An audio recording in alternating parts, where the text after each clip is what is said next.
છોકરાને કહું છું હા બાપા મડી કે ભણો ઘણો ખૂબ હોશિયાર થો પણ અમે દેવ સહી ઓર રાખજો હારી મારી મામા પાયસનભાઈ હાજો બા ન કતાર જમાનો આવ્યો છે હા મામા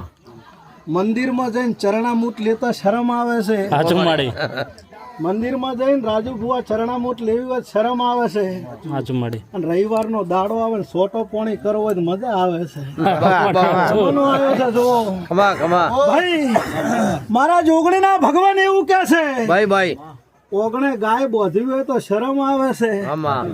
અને ટોમી નોમનો કૂતરો પાળો હોય તો મારા બેટાને મજા આવે હાચું માડી શું હાચું કહું છું હાચું મારી હું માતા એવું કહું છું ધર્મમાં રહેજો મામા મારો દીવો છે એમ હોર રાખજો ખમા તને ભણજો માડી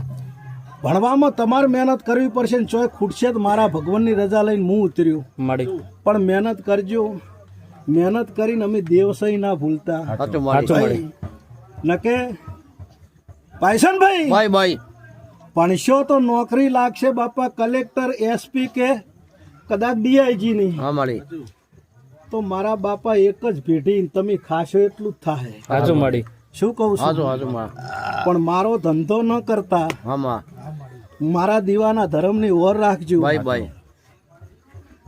આ ગાદીએ બેઠા પછી પરંપરા કોદાળો તમારો નશો ઉતરવા દીધું હું રાવણની માતા ખમા તને માડી માડી પણ બે હાથ જોડીને એવું કહું છું કે સતમાં રહેજો બાપા માડી શું કહું છું માં બજાર વસોવસ જો ને અને એક વખત મારા દીવાહામાં હાથ કરો ને ભાઈસનભાઈ હાચું મારી મન ભળાયા પછી તમારે બદલો લેવાની વાત છોડી દેવાની હા મારી તમારે હોઈ જવાનું મને ભળાયા પછી બદલો લેવાનું છોડી દેજો જો હોમેલાનું જીવતર ન બદલું તમારી ઝોપાની માતા ન કહેવાય. મામા અજા ભાઈ પણ પૈસા હાચા તો અમે જુઓ શું